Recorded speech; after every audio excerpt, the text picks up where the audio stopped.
Hey everybody, what's up? It's Mary Circosfeld Training, and I'm super excited because today we have savory chickpea bites.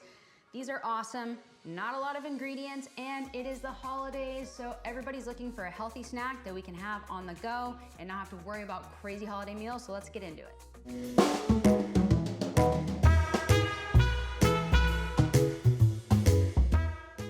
All right, here we go. 3 ingredients: a pan, some tin foil, and an oven.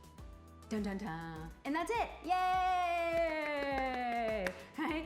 It's very, very easy. So these 3 ingredients, we've got one star here that I haven't used before with you guys. It's yeast. So yeast is something that we can use to replace cheese because these are Parmesan crusted chickpea bites. And chickpea is just, it's a garbanzo bean, same thing. So if you don't get confused.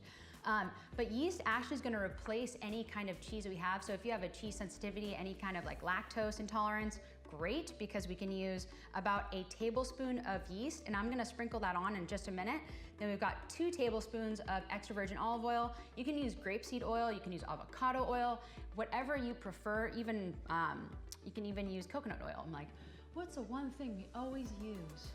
And I can't remember, but it's amazing. Coconuts, yes, coconut oil. Sorry, my brain is not here today.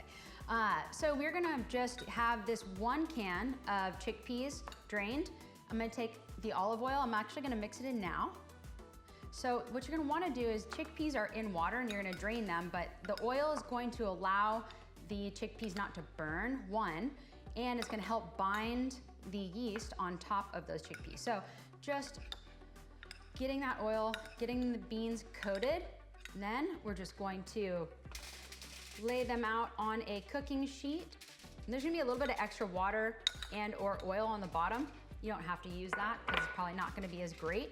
So spreading these out, you can use a little bit of salt, but it's really to taste because you don't want to get into a situation where you use the yeast and the salt and you put it in the oven and you take it out and then you're like, whoa, way too salty. We don't want that. So what we could do is just go ahead and put the yeast on, wait, cook them, take them out, taste it, see if it tastes good. Then if you need a little more salt, you can add it. But I always tend to wanna make sure that we're not using a ton of extra salt.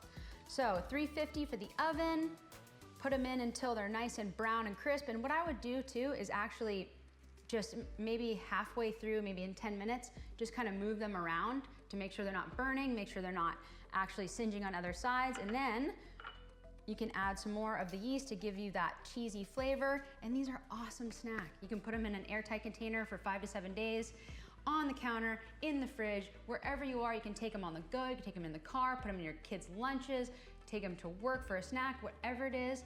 These are super easy and they are delicious. So for more awesome recipes just like this, minimal ingredients, amazing taste, go ahead and click any other video you see, check out all the other coaches, and I'll see you guys in the next one.